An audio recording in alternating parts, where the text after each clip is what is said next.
Good evening, ladies and gentlemen. I am super elated to interview tonight David Judah Oliver, aka Judah One. So stay tuned. He'll be joining us shortly. And we're going to get into digging into dreams with Egyptian Princess 8. I've been on a short hiatus and I'm excited to get back into things. So I'm very excited about tonight and the upcoming guest as well. So February's filled with exciting things. Yes, I am waiting on, let me see, make sure.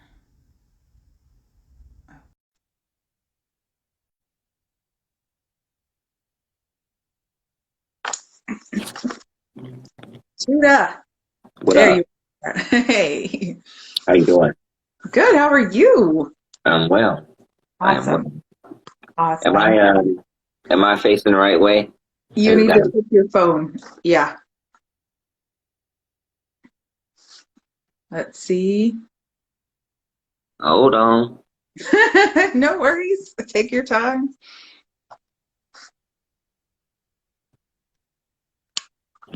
Oh dang. Um I think you're right. There you are. That just now bring it down probably a little bit more and all right, cool. oh. Oh wait. No, you're still sideways. There you are. We got this. Awesome. Cool. Yay. Cool. Good afternoon. Good evening. Yes. So I'm going to read your bio first and then we'll get into things. So let's see here. David Marcus Oliver, aka Judah One, the first Poet Laureate of Pomona. Whoop, whoop. Keep on. And yes, he is a poet, author. Hold on, my computer decided to roll too fast. Host, minister, artist. To understand who Judah is, you've got to know the work and it all fall into alignment. David Judah Oliver is an accomplished poet and author of 2 published books of original poetry. He is the co-host and founder of Line Like Mind State Poetry and art series at the Pomona Fairplex. He has been a member of the Los Angeles Slam Team 2005 and 2006.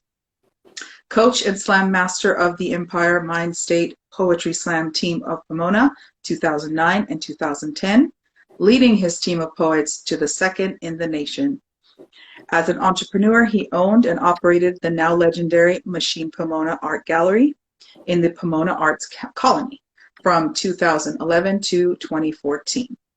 For this work, he was awarded a full scholarship to further his education at Pitzer College of the Claremont Colleges. He is an art consultant for the Ontario Montclair School District 2012 to present.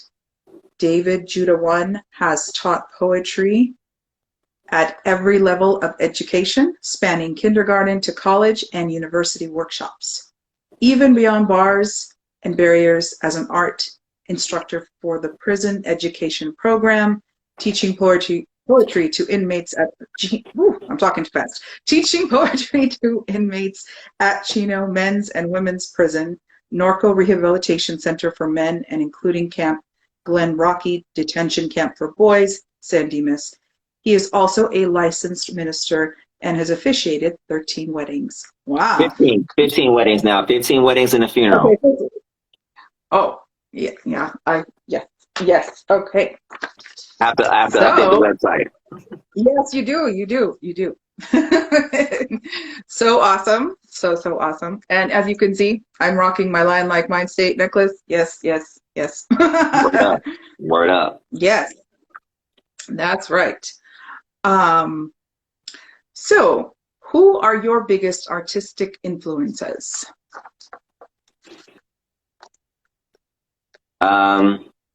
It's interesting people ask that. I just had an interview the other night, and I try not to have artistic influences like in the same field that I'm in. Obviously there are some, like there are mentors and everything, but when I think of influences, it's people like that you model yourself after or style yourself after. And I don't think I've necessarily modeled or styled myself after anyone. Um, there's Best Kept, there's Shihan, um, people that run a venue.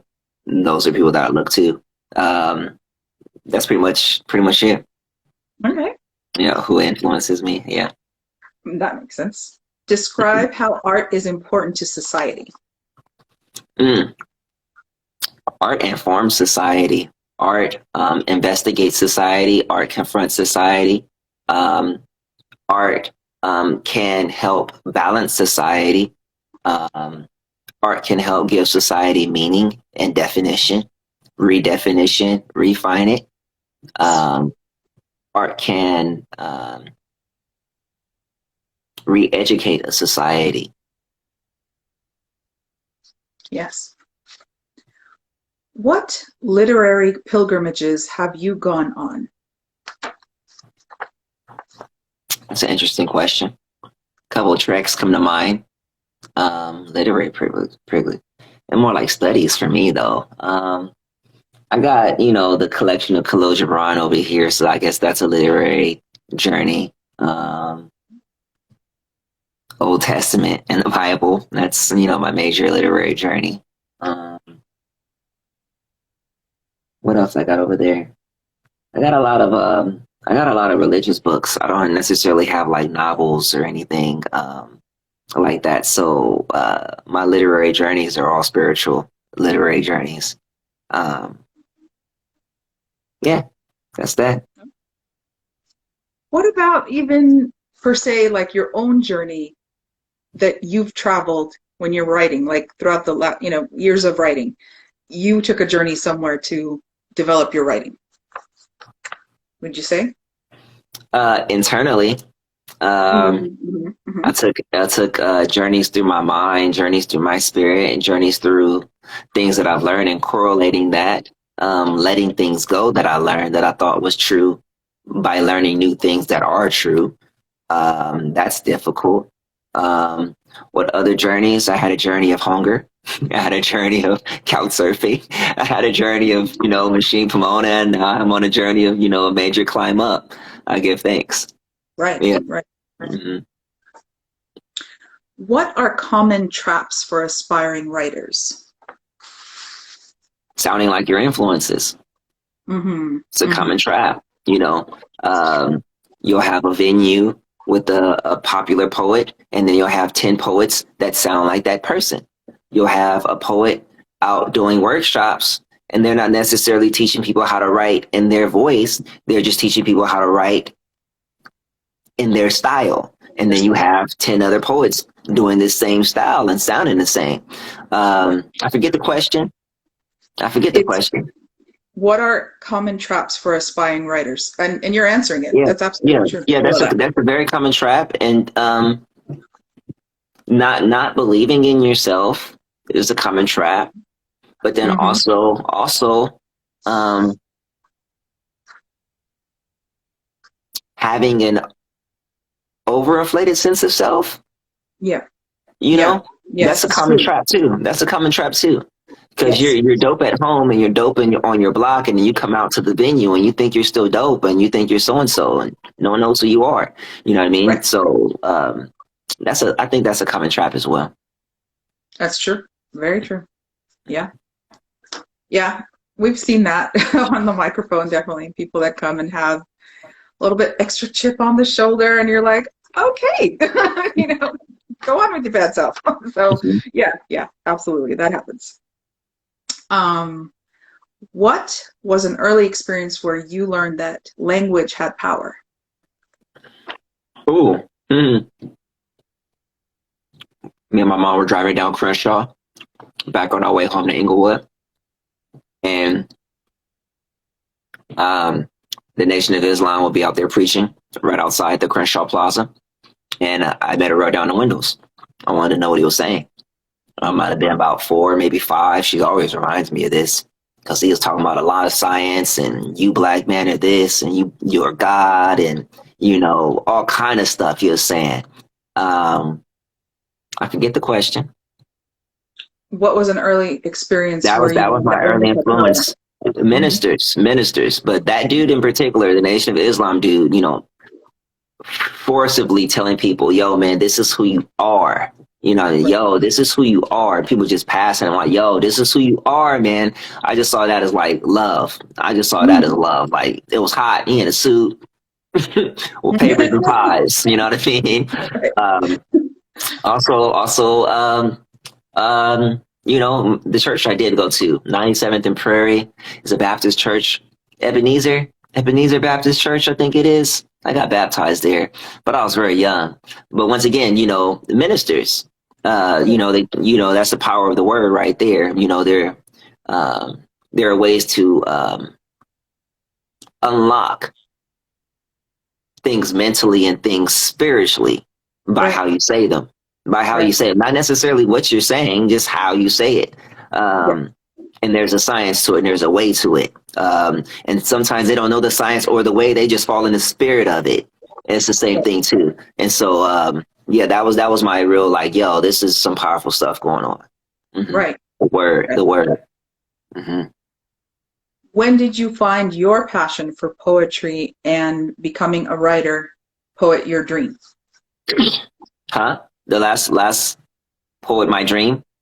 Yes, right, basically writer slash poet your dream. So after finding your passion for poetry, when did it become like you wanted to be a writer slash poet as a dream? I think I was about 17. I just graduated high school. I was already doing poetry. I was already doing shows and things. But HBO Deaf Poetry had just came out, 17, 18, so and so. I didn't have TV. My mom was like, hey, David, come over to the house. I lived right around the corner. Come over to the house. There's this new show on HBO. It's called Deaf Poetry. Then you're going to like it.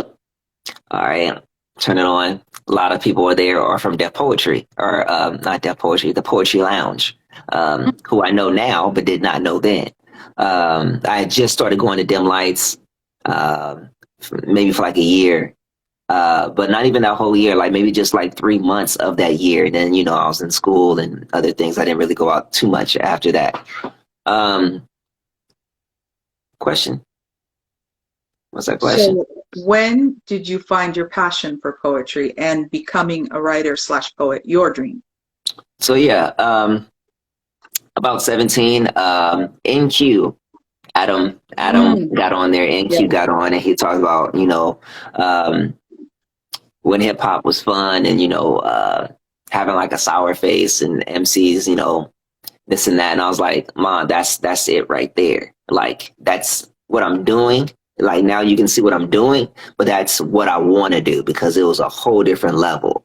And so yeah, I think about 17 or so, I started kind of really locking it in.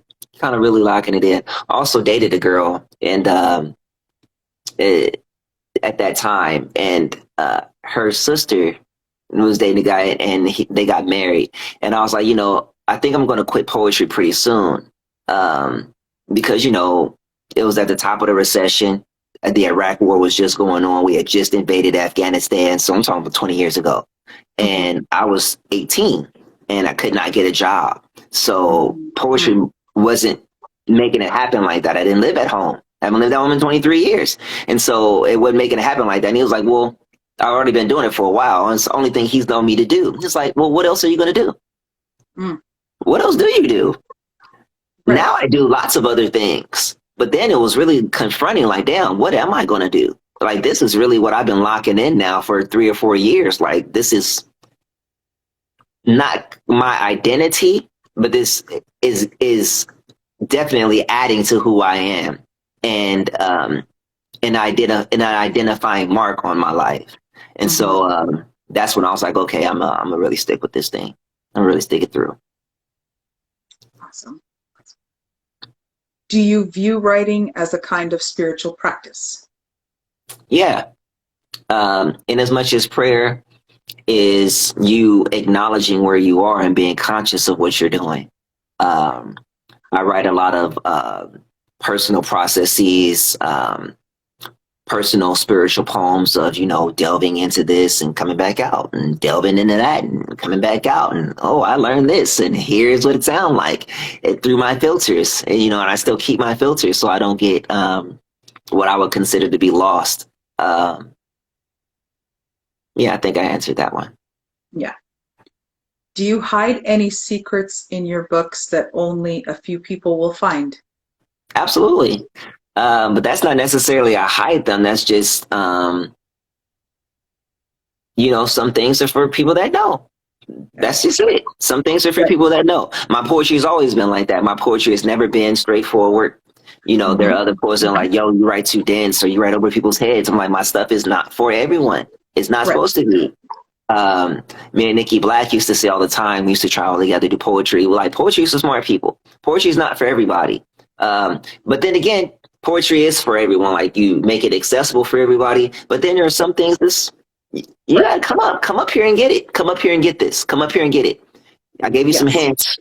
I gave you some hints, some things that you do recognize. Study those things deeper. Now read that poem again.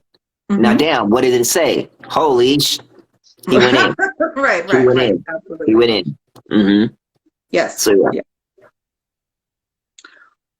What is the most difficult part of your artistic process or expression?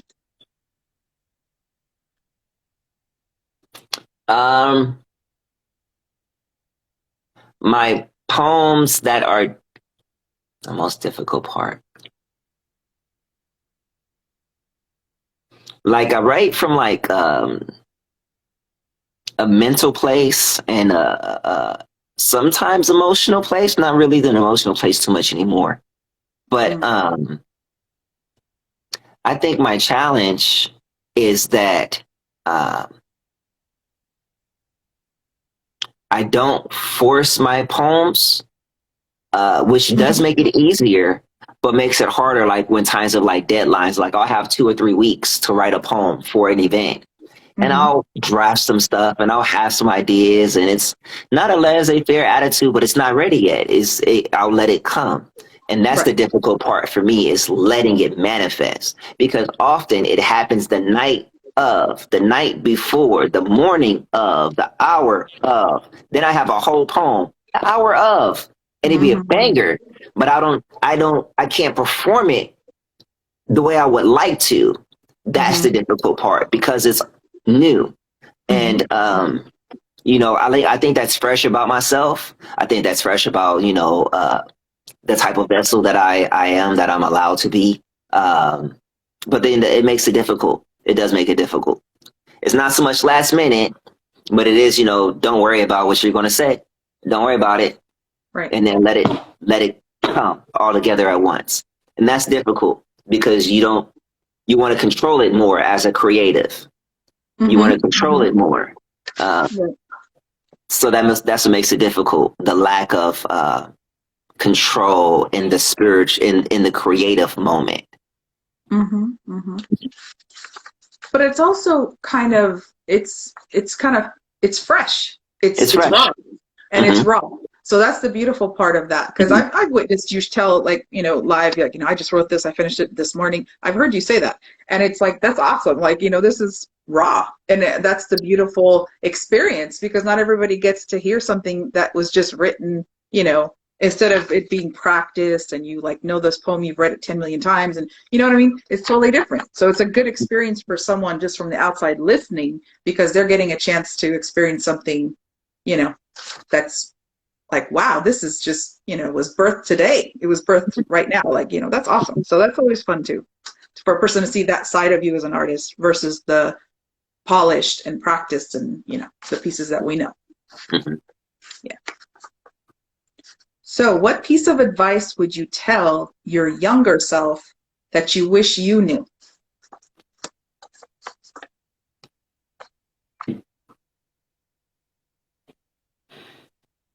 That I wish I knew. Yeah. Relax. Relax, man.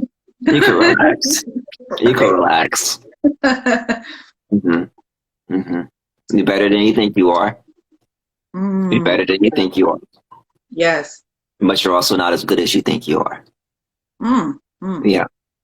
Mm. So keep it up. Right, right. You the man. That's what I tell them. Totally. Like, you are the man, bro, and I love you. Right, Hmm. right.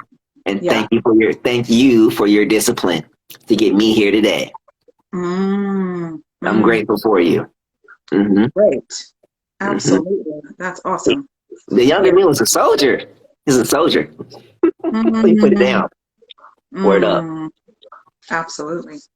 And Hmm. that's the thing, because, so many young people today just feel so lost and need that word of encouragement. I mean, I understand people say, oh, no, they just need to go through their own journey. Nobody needs to tell them anything. But that's not true.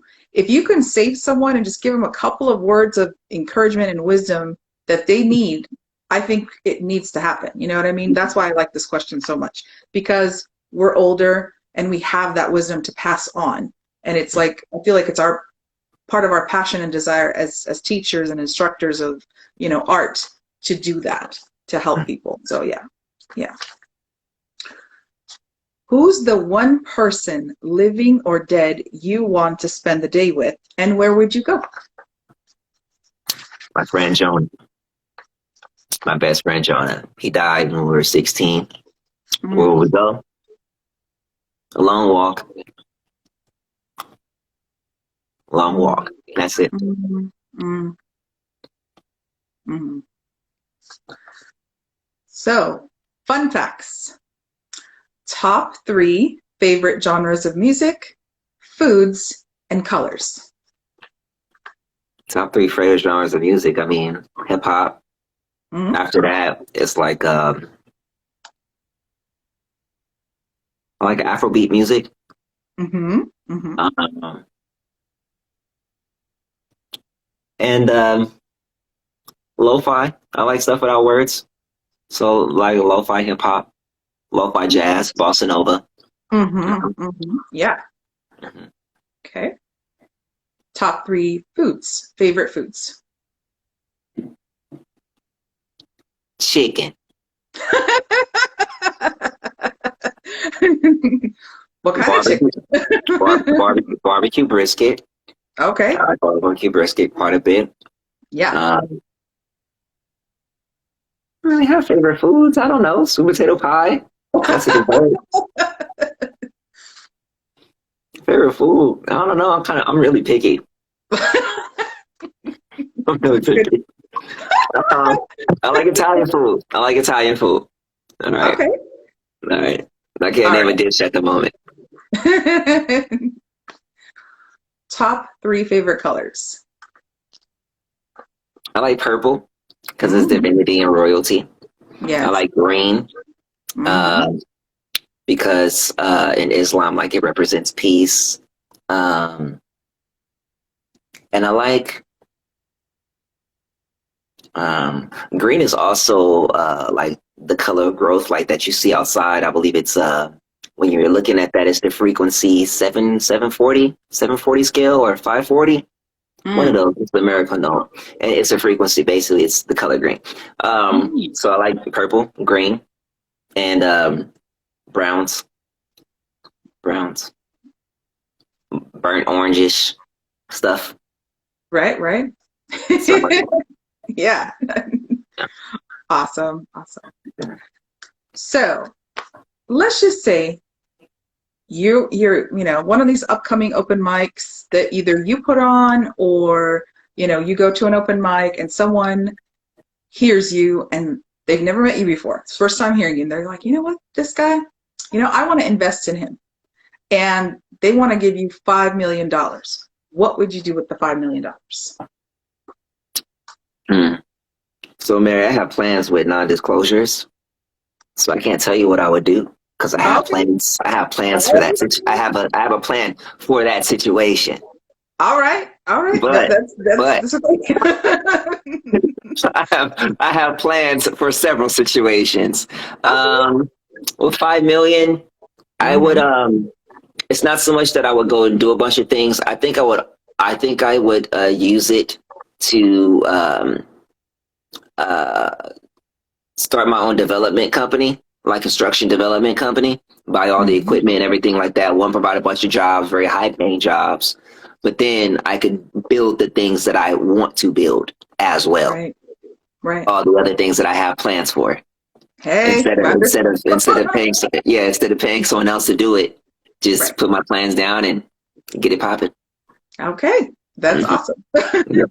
I like to build it myself. So I think I get a development property, or a development company that's gonna cost like $3 million, and probably get like some land developed with another $1 million, or buy a ghost town. Awesome. Nice. Mm-hmm. I like it. That sounds exciting. So, Mm-hmm. yes. Okay.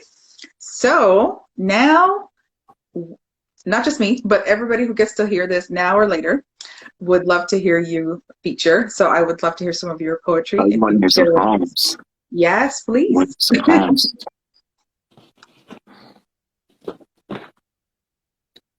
I'm gonna read these poems. All right. All right. It's Tuesday night. I am the alignment of several stars, a few planets too. The grossest part of my light body, I am made to matter in this time, and until my time decay, I let these words spray circumspectfully. And carefully is what that means. These tones tiptoe in silence first. I am in stride of several steps taken, few witnessed. I am wrapped in the whirlwind of whispers echoed and whiplashed. I am seldomly heard and as so seen. Paradoxically, I am in a coat of many colors. I have been in my prison into the place of God. Fear not, I tell my brothers in the squad, for they know that I am the dreamer. I am the speaker of, as I am the conduit in, this reality. I am father. I am son. I am middle child. I am my best, most true and radiant self when I hit my mode and interlock my gears. I am pre-dawn prayers. I am unlocking higher levels even on lockdown. When I was down, I learned projection. In the dark, I learned several seals for my protection. Thus the stronger radiation of the greater I am in me. I am the manifest of my will to be, and to the glory of, I am in favor, and to the honor of, I am counted amongst the good as a mercy, into the power of, I submit. Yes. So this poem I wrote for the city of Pomona. They put out a new call for artists to apply for murals and different art projects in the city, and I wrote this one because they're like, David, we did this before and a lot of people came, but they didn't apply. They didn't put their names in. They didn't apply themselves. And then you'll see murals get up in our city, and then we'll have committee meetings, and the city people will come in and they'll talk about like, well, why aren't you putting up people from our city in it? And I'm like, you did not apply. You didn't put your name in there. So this is about, this poem is called If We Apply. Also too, because a lot of times people are like, well, why wasn't it me? And why wasn't it me? You didn't ask, you didn't inquire, you didn't shake hands, you didn't apply, you didn't write your name down, you didn't give a business card, you didn't do nothing. You just said, oh, well, I'm here, so they should just notice me because I'm here. No, I'm not going to notice you because you're there. No one cares just because you're there. Let them know why you're there. Here we go. Apply yourself. If we apply ourselves to this as our time, we might see ourselves represented and as representatives of our own names, of our own styles, birthed by our own cultures. We artisans, we entrepreneurs, we craftsmen, we renaissance in our own right. By right, we ought to see ourselves on these blocks, these same blocks where we also made more square, and by building, and also by silence, with solitude and perfecting, where we taught talent as mastery, not as a hand-me-down hobby. We don't expect hand-me-down contracts, but real and viable funds, support and recognition of our status, and of proposals as we submit, as we apply.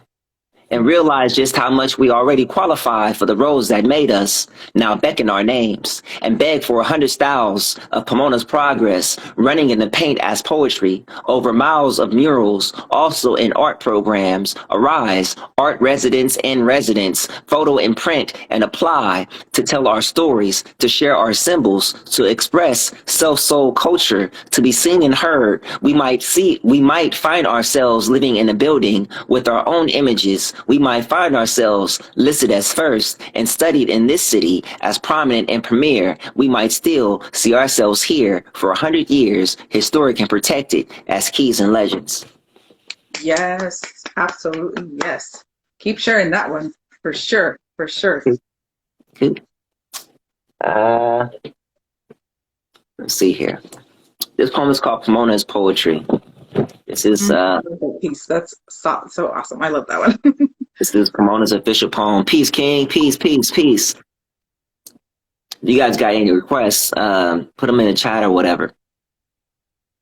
Pomona's poetry, a tapestry, a canvas, a mecca, a magnet, a pathway, a portal, a pass, a place, a progression in progress, city of 6 P's, city of a Silk Road nature, feeding everything and permitting, transport from our valley to the sea, from the sea to the mountains, from the southwest to the east. We straddle 3 counties, Orange, San Bernardino, and Los Angeles counties, 10, 60, 71, 57, 210, Route 66, and artistic culture is our bounty. And downtown we have our own arts colony, Pomona, known statewide for arts and innovation. Pomona, known nationwide for spoken word poetry. Pomona, known locally for peacocks, hills and valleys, Cal Poly, Mount Sac, the Fairplex of LA County, trade shows, speedway races, people of multiple races, add characters, the DBA, the Glass House, the Metro, the Fox, grooving on a Friday night. Pomona got a goddess, and we have the heart to bear fruit.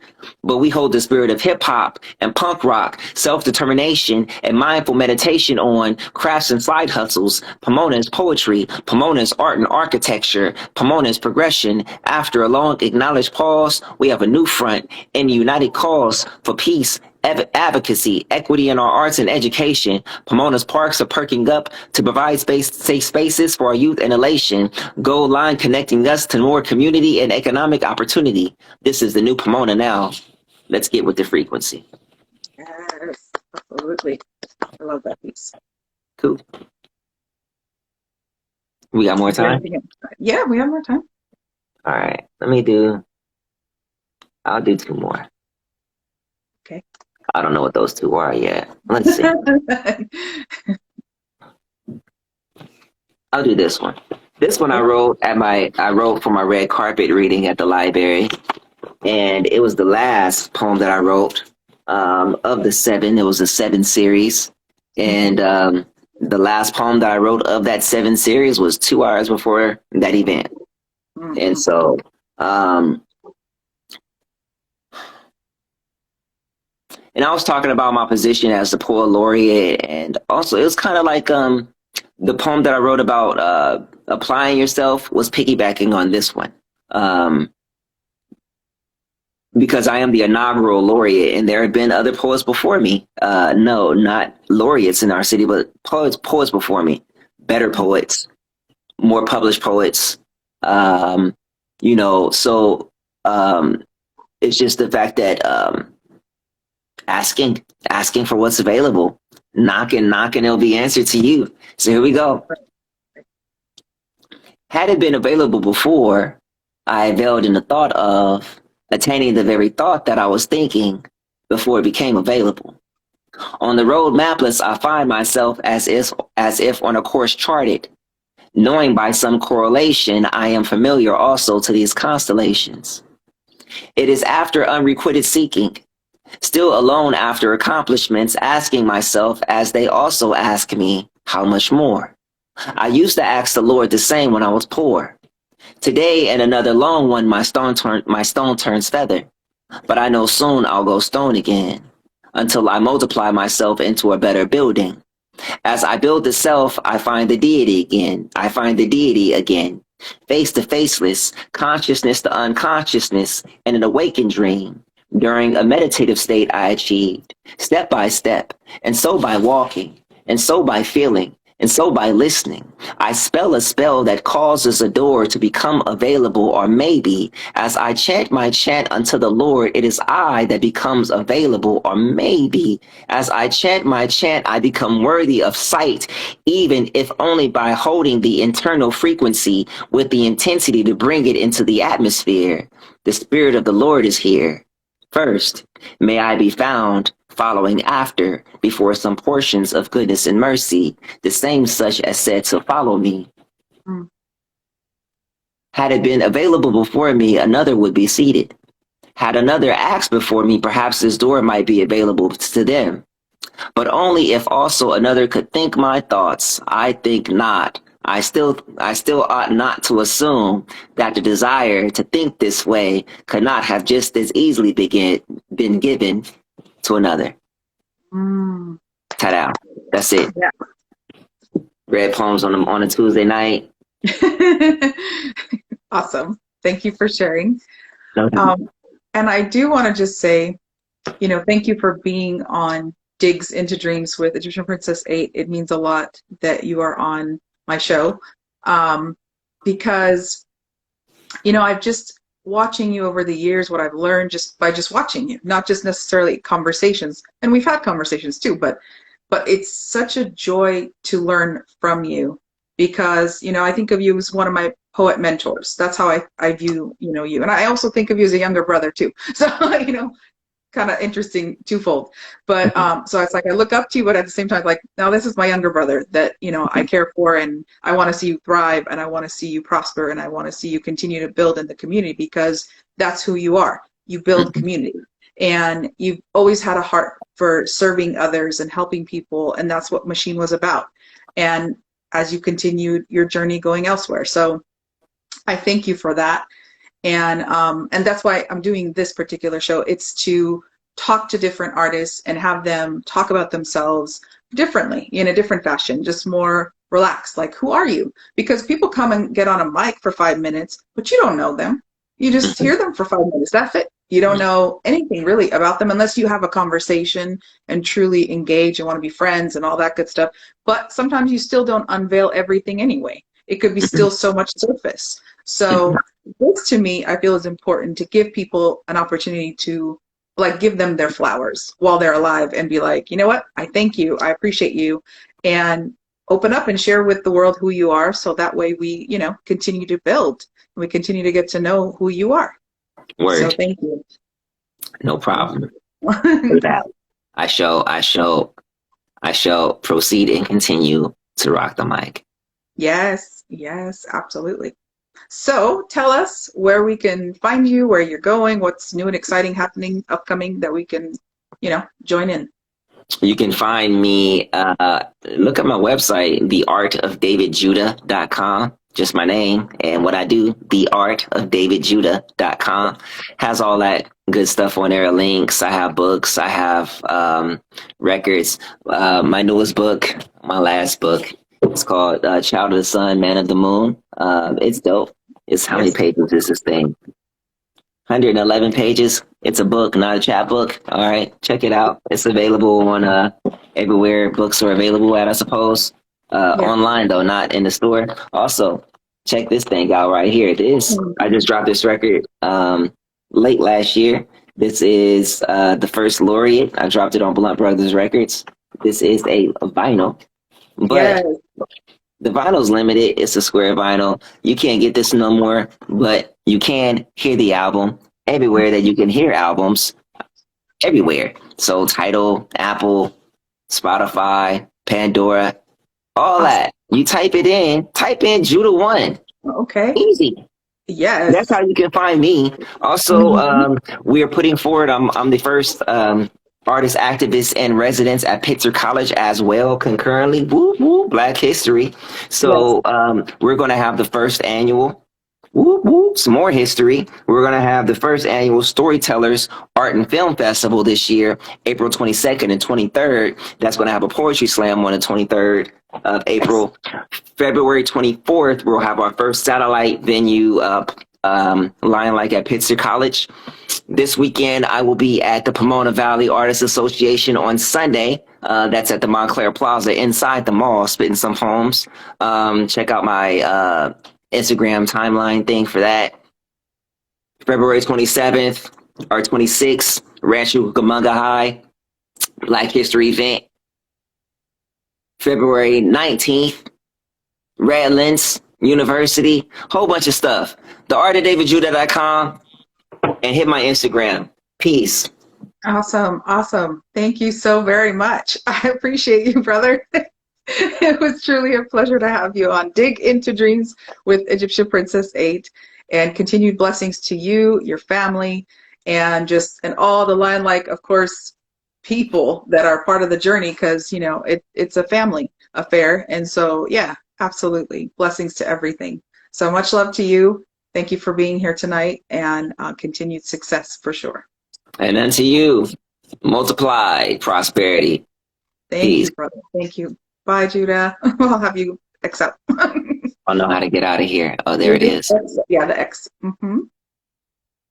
Wow, this was awesome. If you did not hear this before, I want you to definitely hit the replay.